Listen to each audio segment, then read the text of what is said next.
Boa noite a todos. Meu nome é Indianara, eu sou acadêmica de medicina da UFOP do 10º período. Gostaria de agradecer a todos mais uma vez, né, pela presença. Sejam todos muito bem-vindos à nossa reunião semanal do Grupo de Estudos em Neurotrauma de Minas Gerais. Se você está nos acompanhando pelo YouTube e ainda não é inscrito no nosso canal, se inscreva. No YouTube também, na descrição, tem os links das nossas redes sociais e no Instagram nós estamos como Grupo de Estudos em Neurotraumatologia. Hoje o nosso tema será biomarcadores e a nova classificação do TCE. O nosso palestrante será o Dr. Andrés Rubiano e o nosso moderador será o Dr. Sérgio Brasil. Gostaria de chamar o Dr. Matheus para poder abrir a nossa noite. Primeiramente, boa noite a todos. Queria agradecer de novo ao Dr. Sérgio, Dr. Andrés pela presença, Dr. Silvio, Dra. Kélia. É um prazer enorme ter vocês aqui. Hoje a gente tem um convidado internacional para falar de um tema extremamente difícil para a gente, Dr. Andrés Rubiano. Ele é professor de neurociência e neurocirurgia na Universidade de Bosque, em Bogotá, na Colômbia, e de neurocirurgia na Universidade del Valle, também em Cali, na Colômbia.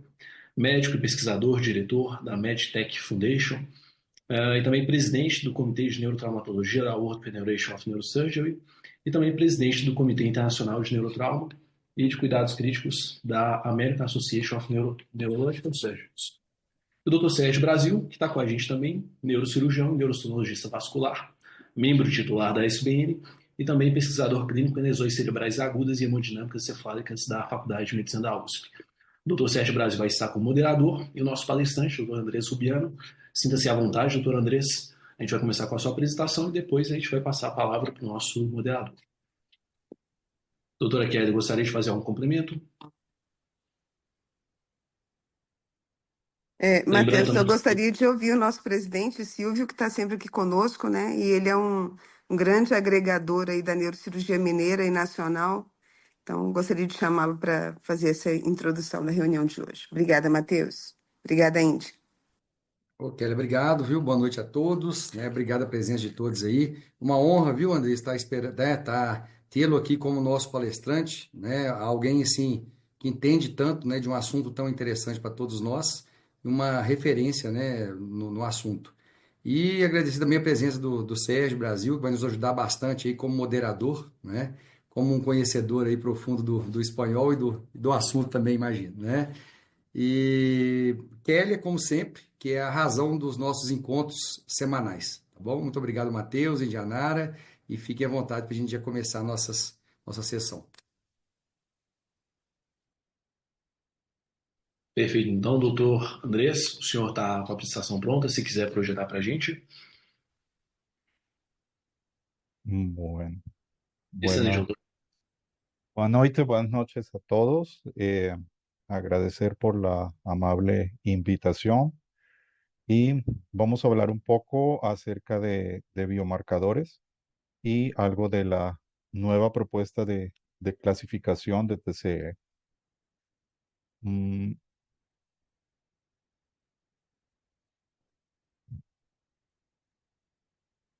ah, Todos hemos aprendido en los últimos años a trabajar el modelo tradicional de lesión cerebral, en donde siempre hablamos de una lesión primaria y una lesión secundaria.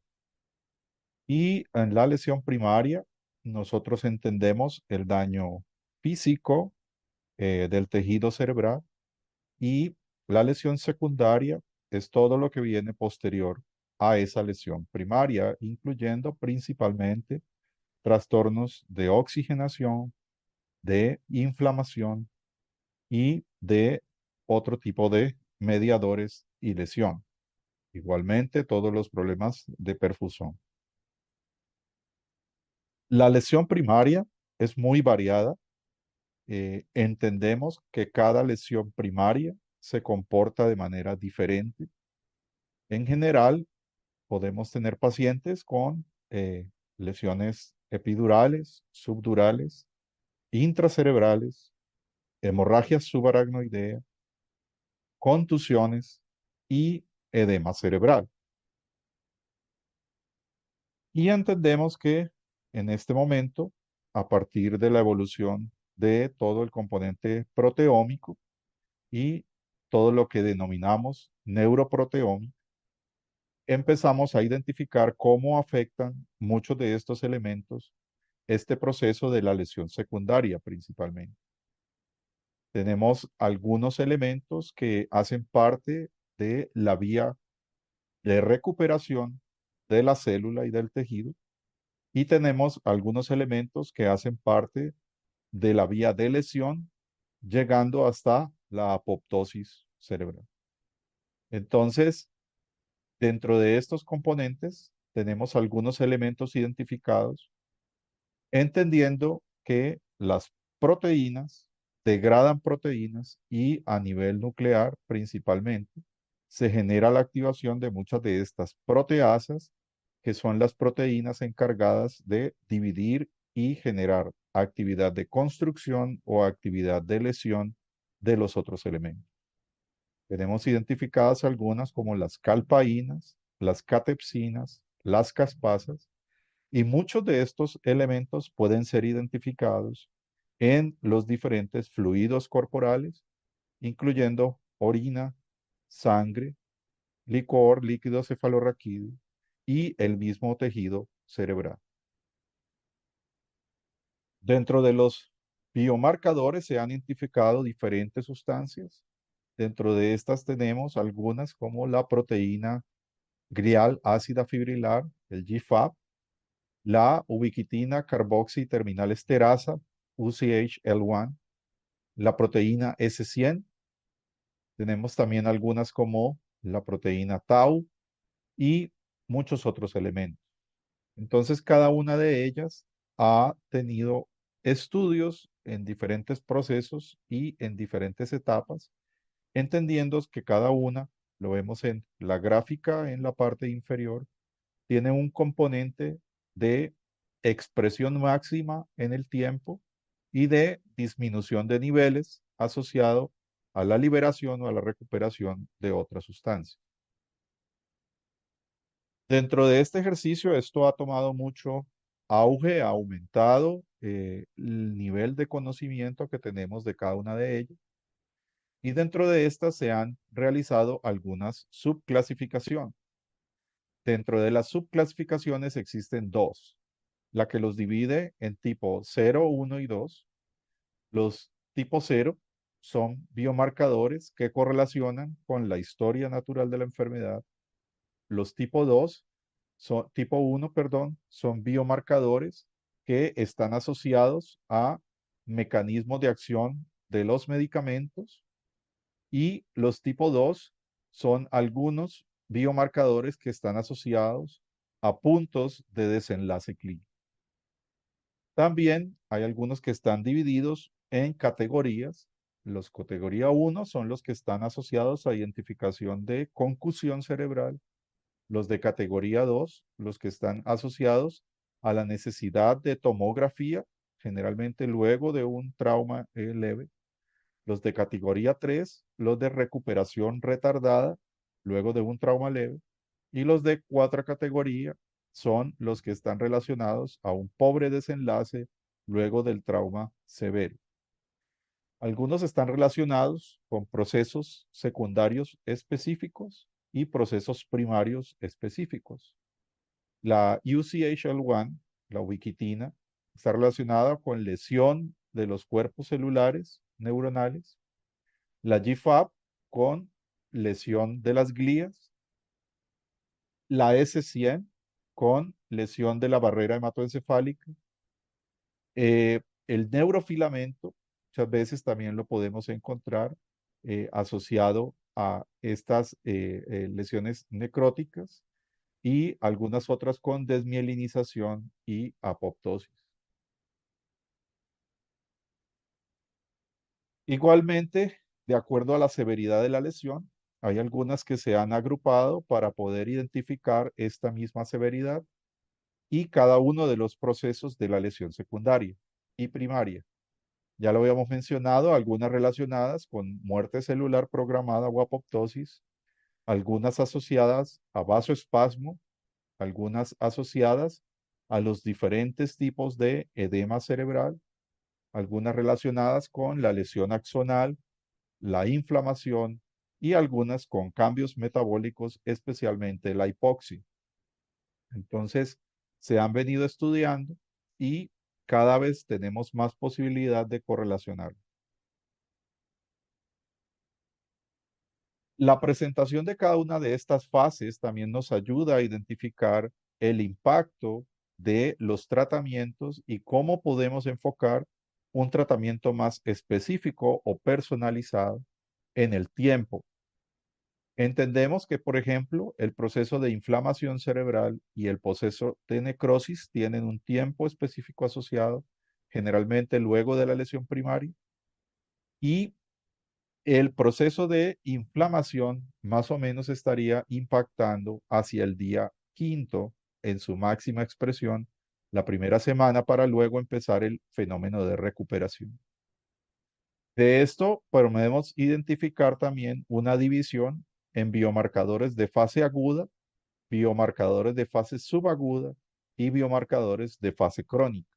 Los de fase crónica generalmente están asociados a todo el proceso de neuroregeneración o de recuperación de la lesión cerebral.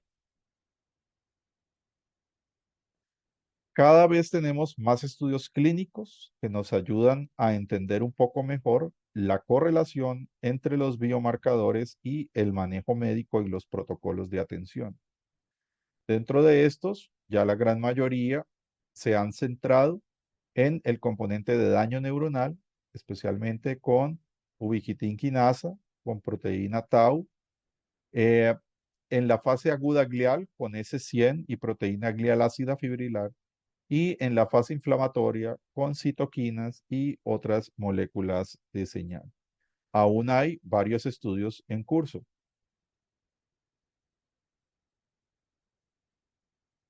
La proteína glial ácida fibrilar ha sido una de las más relacionadas, más específicas con la lesión y se ha podido correlacionar con elementos tan importantes como la escala de desenlace de Glasgow y cómo a medida que la escala mejora en el tiempo, los niveles de proteína glial ácida fibrilar disminuyen en el tiempo. Entre más rápido se aclaren estos niveles o disminuyan estos niveles, más rápido está asociada la mejor recuperación funcional de estos pacientes.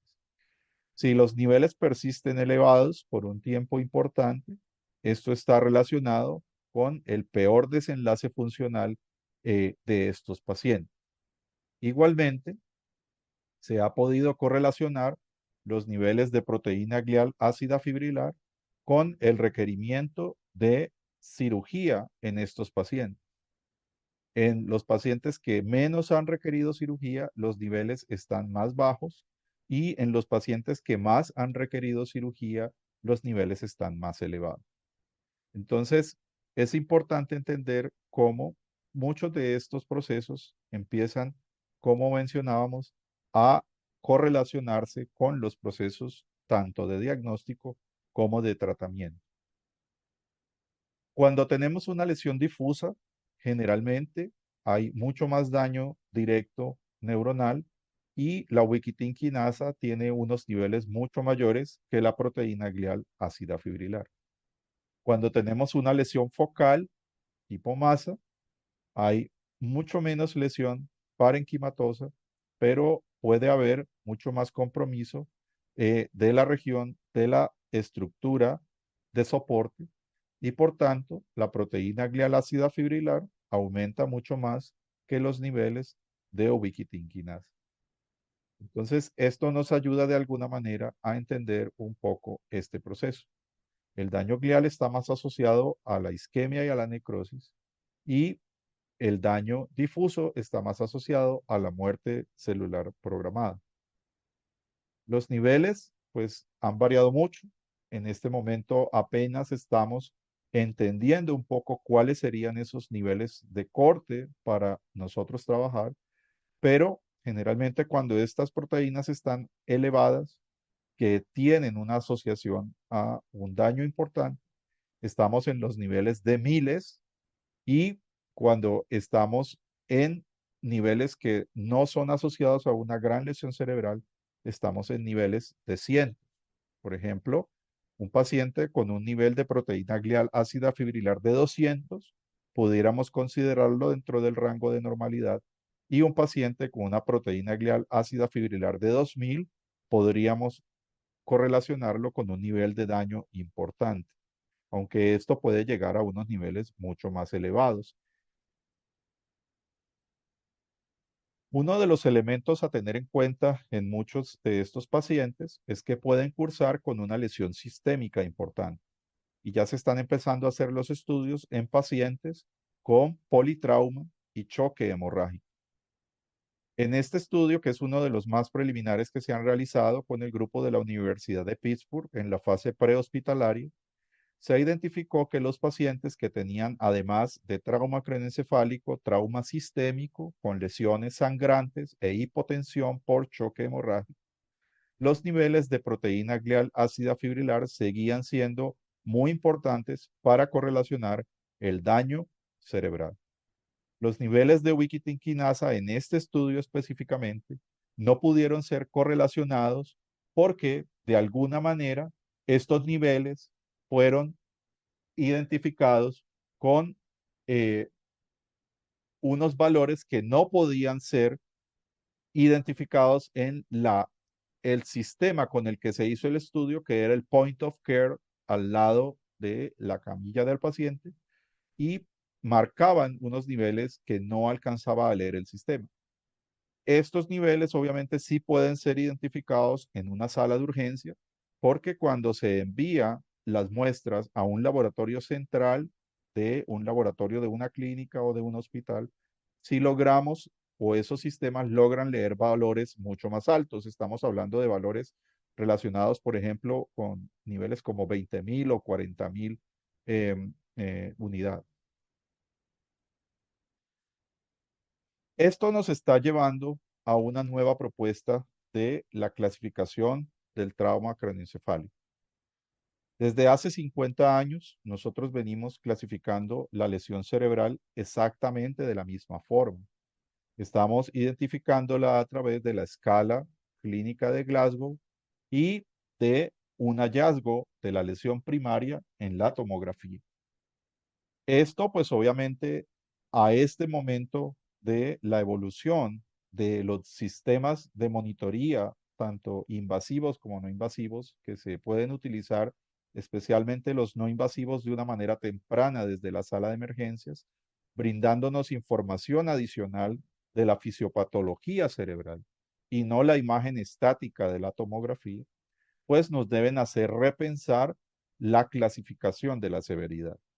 Porque si hablamos, por ejemplo, de los biomarcadores, y ya lo habíamos mencionado, no es lo mismo tener un paciente con un hematoma epidural, que puede ser quirúrgico o no quirúrgico, pero con unos niveles de biomarcadores bajos en el servicio de urgencias, a tener un paciente con un hematoma epidural, quirúrgico o no quirúrgico, con unos niveles muy altos de biomarcadores desde el servicio de urgencias.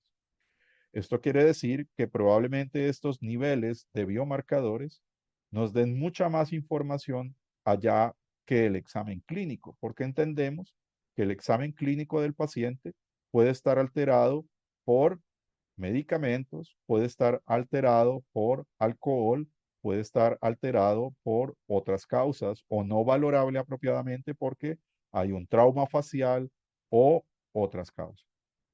Entonces, por esta razón, en febrero del año pasado, se realizó un consenso tratando de identificar cuáles serían las propuestas para migrar o movernos hacia una clasificación mucho más específica que cumpla con muchos de estos criterios nuevos que estamos mencionando.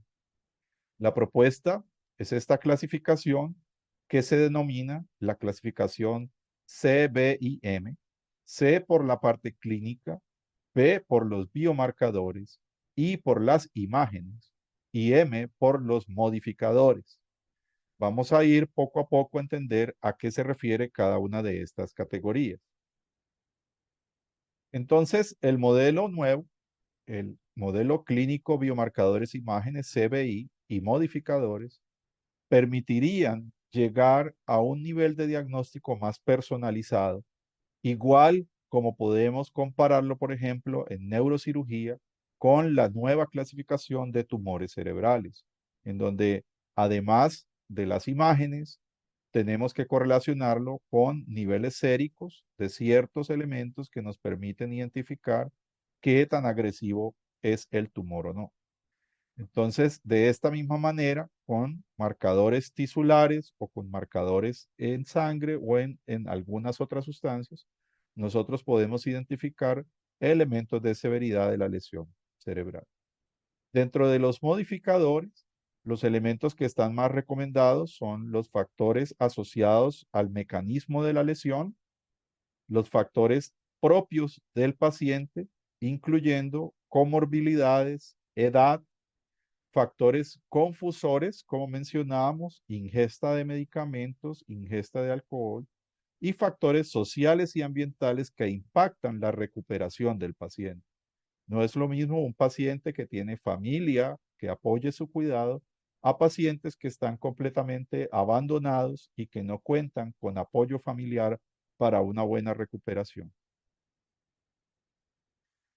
La escala de Glasgow permanecerá porque a pesar de que ya tenemos acceso a estos biomarcadores, habrá aún muchas zonas del mundo que no tienen la posibilidad de realizarlos y deberían seguir clasificando el paciente como lo hemos hecho en los últimos 50 años, únicamente basados en la escala de Glasgow.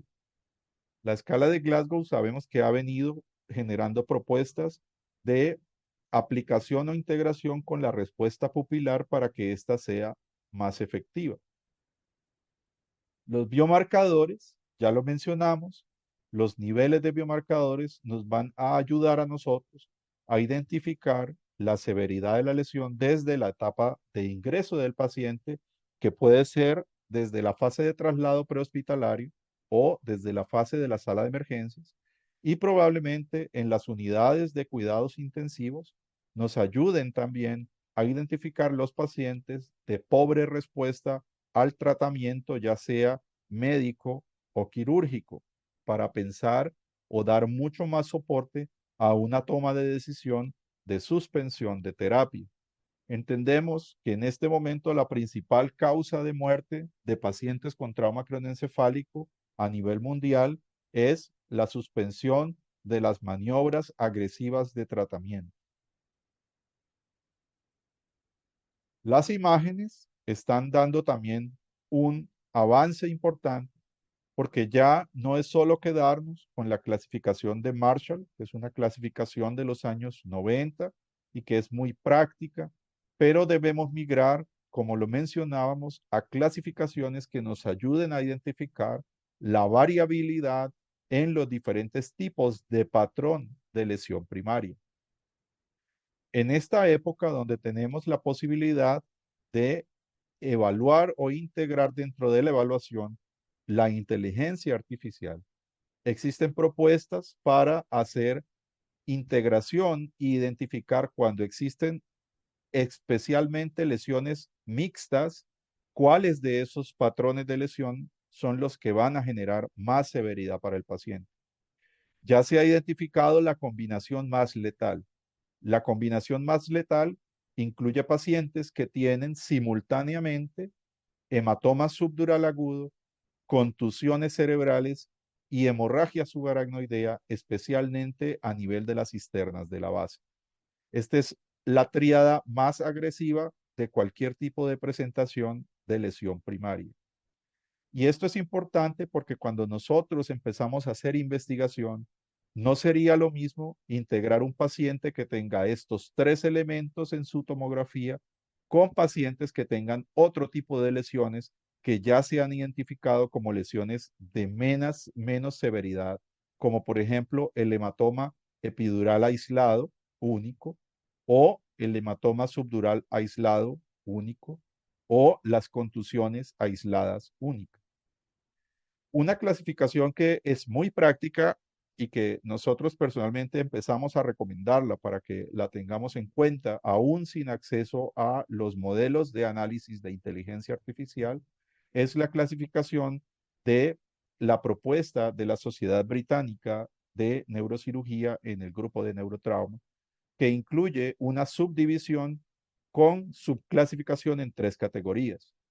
Aquí vemos un ejemplo: pacientes con hematomas epidurales de menos de 10 mililitros, de 10 a 20 mililitros o de más de 20 mililitros o centímetros cúbicos, que los subclasificamos en hematomas epidurales, grado 1, grado 2 o grado 3, pacientes con hematomas subdurales, grado 1, grado 2 o grado 3, pacientes con hemorragia subaracnoidea, grado 1, grado 2 o grado 3, pacientes con contusiones, grado 1, grado 2 o grado 3, pacientes con lesiones difusas, grado 1, grado 2 o grado 3, pacientes con edema cerebral, grado 1, grado 2 o grado 3, o pacientes con patrones de hipoxia, grado 1, grado 2 o grado 3.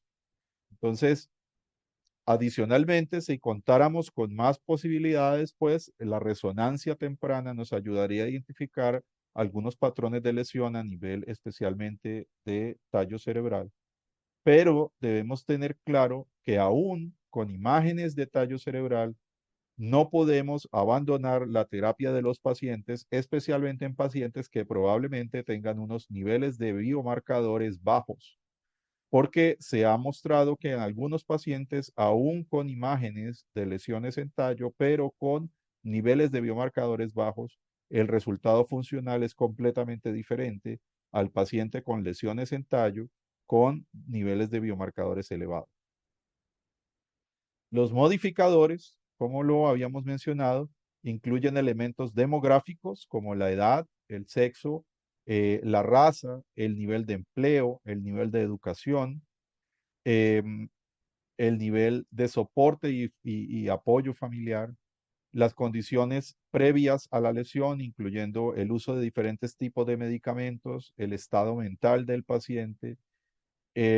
Igualmente, si hay antecedentes de enfermedades previas que ya tuvieran de alguna manera una lesión previa del sistema neurológico, el uso de sustancias y de alcohol, la presencia de politrauma, eh, el evento en el cual se presentó el trauma, si fue accidental o no accidental, y lo que habíamos mencionado también, el nivel de apoyo tanto económico como social, saber igualmente la posibilidad de que estos pacientes puedan acceder a un sistema de rehabilitación integral. Entonces, todos estos elementos a partir de este momento entrarían en juego para apoyar lo que es realmente el diagnóstico de un paciente con una lesión severa. ¿Esto qué implica? Todo esto implica que especialmente para los centros académicos y los centros que hacen parte de redes organizadas de cuidado de los pacientes de neurotrauma, tengamos que empezar a unir mucha más información a la hora de analizar nuestros estudios y poder realmente identificar qué es lo que sirve y lo que no sirve a la hora de manejar nuestros pacientes. Entonces, un ejemplo de esto hace parte del proyecto que tenemos en Latinoamérica, del cual ya hay algunos hospitales de Brasil participando en él, que es el Latino TBI. Es nuestro registro para América Latina y el Caribe para neurotrauma craneal, en donde muchas de estas variables ya están dentro de la base de datos para podernos dar una claridad respecto a cómo interactúan muchos de estos elementos a la hora de tomar decisiones sobre los pacientes. Entonces son registros que nos ayudan no solo a la parte de tener información útil respecto a la parte epidemiológica, pero también tener información muy útil a la hora de entender el impacto del manejo clínico y quirúrgico específico de acuerdo a los diferentes subtipos de lesiones. Y esto nos permite ya finalmente para entrar a un proceso de discusión relacionado con este tema, proponer uno de los primeros estudios a nivel americano, latinoamericano, para estudiar biomarcadores en nuestra región. Esto hace parte de 3 subestudios. El primero de ellos es la asociación de los niveles de proteína glial ácida fibrilar y ubiquitina quinasa para pacientes en salas de emergencia, eh, que inicialmente va a comparar todos estos elementos de la nueva clasificación eh, exclusivamente con la tomografía de urgencia. El segundo estudio nos permite, además de tener en cuenta todos estos elementos que mencionamos de la nueva clasificación, incluyendo los biomarcadores, con las imágenes diagnósticas más los sistemas no invasivos desde la sala de emergencias, incluyendo algunos elementos como la pupilometría, el ultrasonido de nervio óptico y el lector no invasivo de la onda de presión intracraneana. Y el tercer estudio es un estudio que nos permite ya ver más allá de la fase inicial de manejo y correlacionar los elementos de la nueva clasificación con el manejo a largo plazo en las unidades de cuidado intensivo y hasta 24 meses después de la lesión para ver la correlación con el estado funcional de acuerdo a muchas de esas gráficas de biomarcadores que vimos en las primeras imágenes, en donde podemos ver sobre el tiempo las curvas de lesión y las curvas de recuperación, al menos de estos dos biomarcadores, una etapa de tiempo. Entonces, esto era lo que quería compartir con ustedes. Creo que va a ser muy importante la discusión que podamos tener relacionado con estos elementos y cómo o qué aplicabilidad pueden tener los mismos para nuestra región, en donde entiendo que hay muchos grupos de interés y como el grupo de neurotrauma de Minas Gerais, que son académicamente muy activos en este tema específico. Gracias.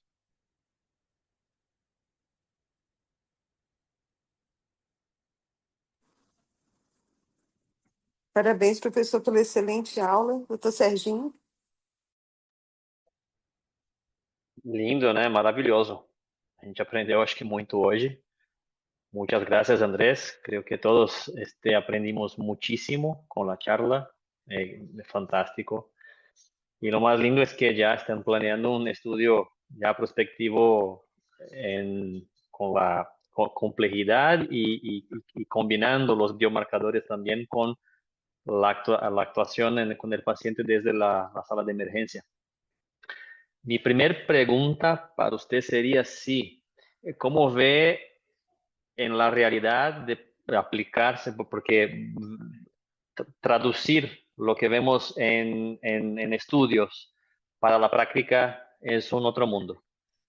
Y, por ejemplo, los biomarcadores, ¿dónde sería un medio confiable para tenerlo? O sea, sería muestra de sangre, muestra de licor. ¿En dónde es más rápido tenerla o tener los marcadores más en los niveles más seguros?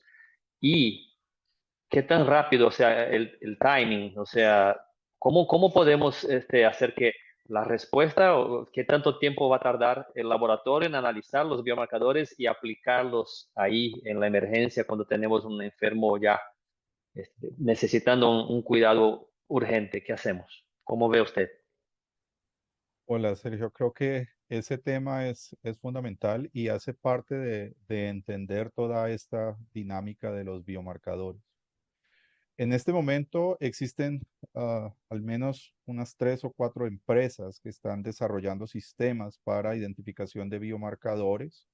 Hay algunas que son las que tienen más o han sido más estudiadas a nivel mundial. Existen diferentes formas de análisis. Algunas, como les mencionaba con el estudio que se hizo en Pittsburgh en helicópteros, son point of care, es decir, se hacen ahí mismo como un glucómetro o como otro sistema de al lado de la cabecera del paciente. Y eso nos permite, obviamente, tomar la decisión inmediata. ¿Qué es lo que sucede? Hasta hace poco, la mayoría se identificaban únicamente en plasma y eso implica que si yo tengo que tener plasma, tengo que tomar un tiempo mientras llevo la sangre total y hago la subdivisión para la lectura. Pero en este momento ya entraron al mercado los sistemas de sangre total, en donde simplemente se hace la lectura sobre la muestra de sangre.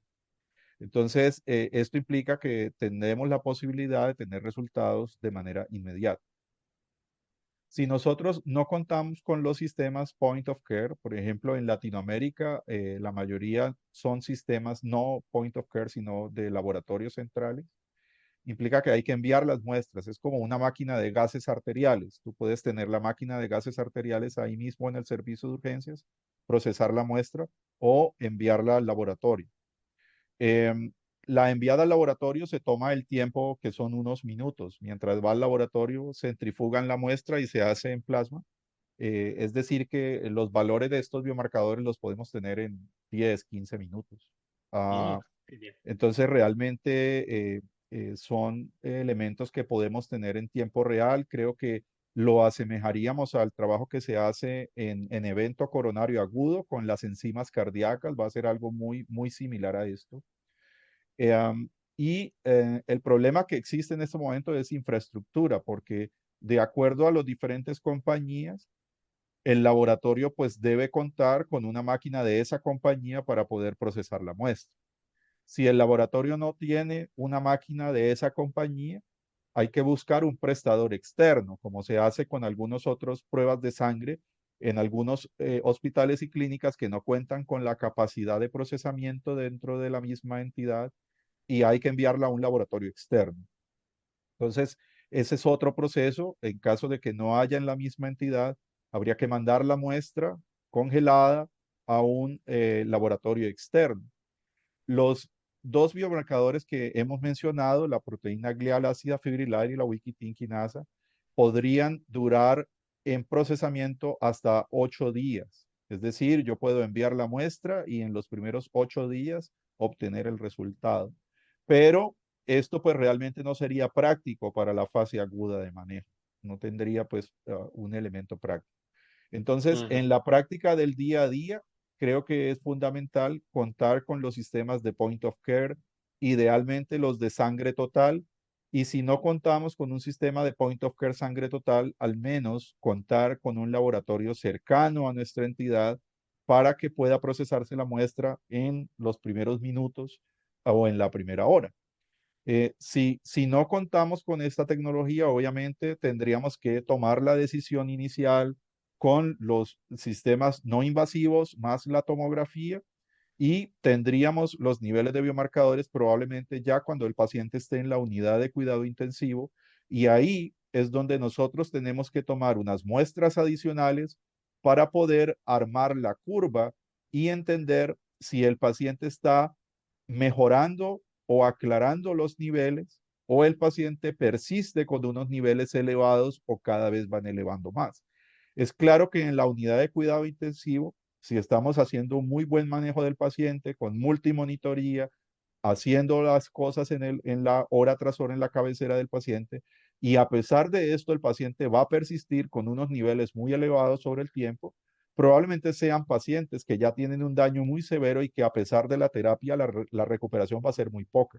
Y esto nos ayuda a tomar mejor decisiones para poder hacer lo que en este momento hacemos sin poca o con muy poca claridad en muchas unidades en el mundo y es tomar la decisión de suspender la terapia activa de los pacientes porque únicamente basados en la tomografía asumimos que estos pacientes ya no tienen pronóstico. Eso lo vemos en el día a día. Yo creo que todos los que estamos acá sabemos que eso sucede en muchos centros, aún sin ni siquiera contar con neuromonitoría avanzada.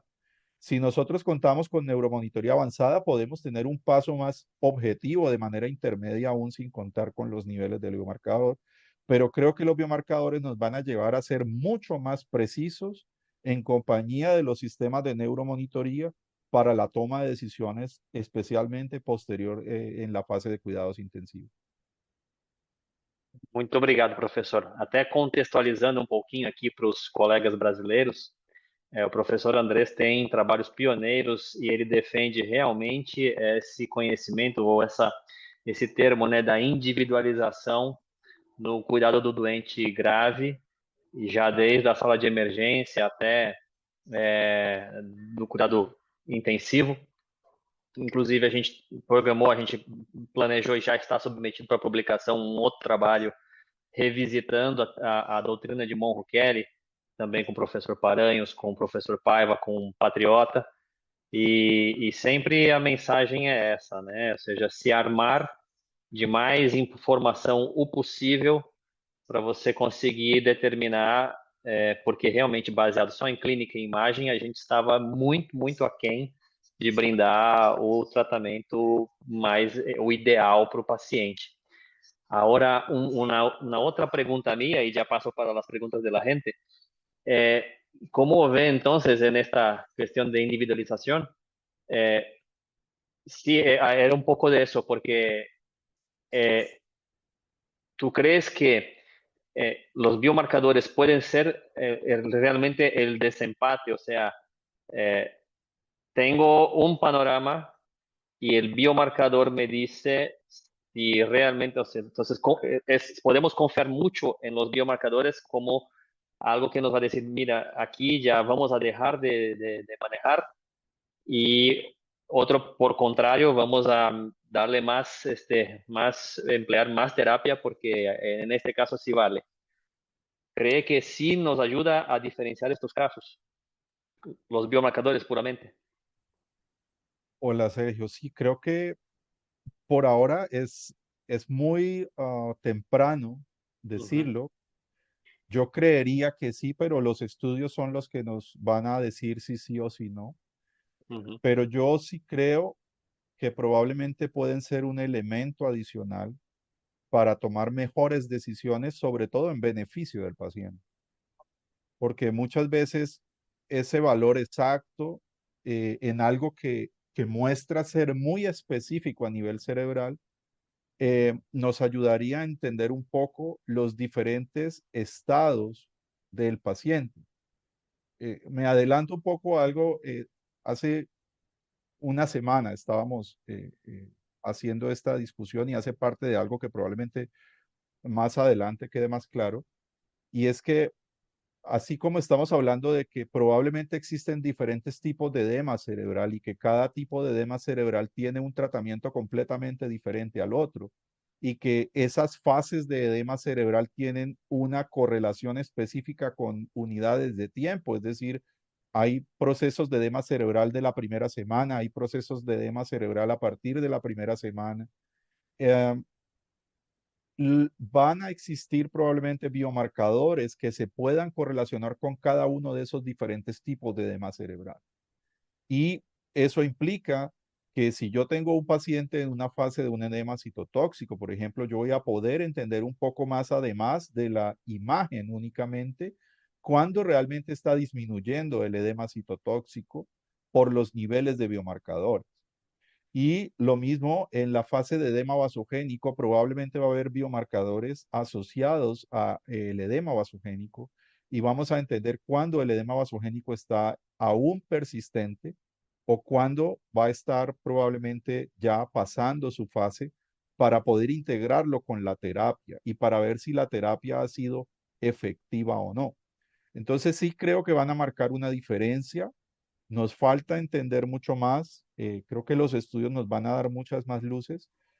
Y lo más importante es que los estudios que hagamos nos permitan realmente agrupar los pacientes en estas diferentes categorías que hemos mencionado. Porque como te digo, hasta ahora nunca se han hecho estudios que permitan de alguna manera subclasificar los pacientes de acuerdo a la lesión primaria, y ya lo dijimos. No es lo mismo ver pacientes que tienen las tres lesiones más críticas en simultáneo con pacientes que tengan otro tipo de lesiones, independientemente del Glasgow, porque el sesgo nuestro hasta ahora ha sido que todo paciente que tenga un Glasgow bajo para nosotros va a ser severo, pero ya entendemos que eso no es así. Y creo que ahorita estamos abriendo la puerta para lograr realmente entender el impacto del tratamiento con los diferentes subgrupos de pacientes. perfecto. Profesor Palaños, ¿quiere hablar? Está mudo, Palaños. Aquí estoy en Ahí. el hospital.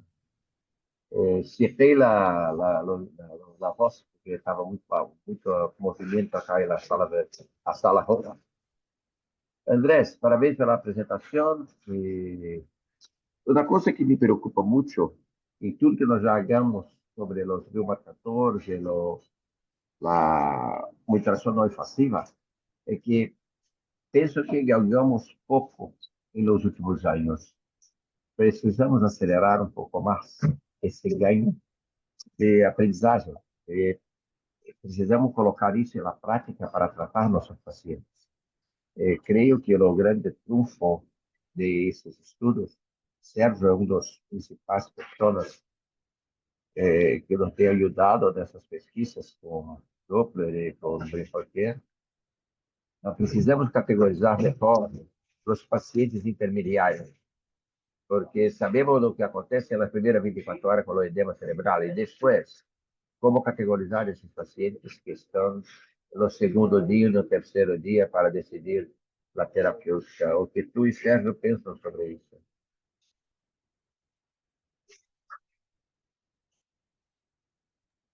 Hola Jorge, sí, creo que lo que tú dices es muy importante y hace parte del trabajo que venimos haciendo y que tú has participado, que Sergio ha participado, Wellinson, Gustavo, todos los que de alguna manera han estado trabajando sobre estas líneas.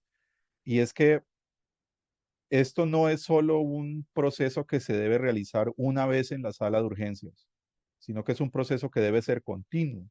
Es decir, si yo llevo a mi paciente después de cirugía a cuidados intensivos, yo debo continuar haciendo estos exámenes para poder ver esas curvas en las cuales mi paciente se me está moviendo y ver las tendencias. Eso es lo más importante. Y como tú mencionas, esto hay que acelerarlo y yo creo que es la oportunidad para que todas las personas que de alguna manera en centros que tienen acceso a esta tecnología empiecen a utilizarla. El costo de los biomarcadores va a ser un costo muy bajo, va a ser como cualquier otra prueba de sangre que se va o que se toma en muchos de nuestros centros y creo que hay que empezar a utilizarlo apenas esté disponible. Y realmente la neurosonología es algo que cada vez está más a la mano, en la cual debemos entrenarnos muy bien. Hay exámenes pues que son mucho más o requieren mucha más experticia, como el Doppler transcraniano, pero por ejemplo el ultrasonido del nervio óptico o el análisis no invasivo de la onda de presión intracraneana son sistemas que son muy prácticos, que pueden estar al alcance de los grupos y que nos ayudan a identificar mucho más qué es lo que está pasando o el tema de la pupilometría. Entonces creo que lo que tú mencionas, Jorge, es muy importante y es que esto hay que hacerlo sobre el tiempo en varios momentos y no solo hacerlo de una sola vez de manera aislada para poder entender la tendencia en los pacientes. Muy bien. Então, eu vou só comentar aqui perguntas que Sérgio, chegaram, quero tua porque até. opinião também. Eu só vou comentar aqui. Ah, tá. Bom, na verdade chegaram algumas perguntas, eu até me atrapalhei aqui. Mas, assim, vou comentar as perguntas do pessoal, porque acabaram que o professor Andrés já respondeu, né? O pessoal queria saber em serviços de médio porte, como é que para implantar esse sistema de classificação, na verdade, então já disse, não é uma informação, a informação dos biomarcadores ela vai estar de forma simples e disponível de forma rápida com aparelhos que estão sendo desenvolvidos e o que o professor sugere muito é que as pessoas sejam treinadas e dominem a fazer a bainha do nervo óptico, todos os colegas, tenham aí o sistema de avaliação não invasiva da onda, né, da pressão intracraniana, que é o Brain4Care, desenvolvido no Brasil. E, bom, a pupilometria também entrou agora e é um sistema bom, rápido, fácil, prático de usar. Você faz essas 3 medidas associadas ao quadro clínico, à tomografia, você então já consegue ter uma informação mais abrangente do doente já na sala de emergência para começar a tomar decisões, até que os marcadores estejam disponíveis, né, os biomarcadores também estejam disponíveis para serem somados nesse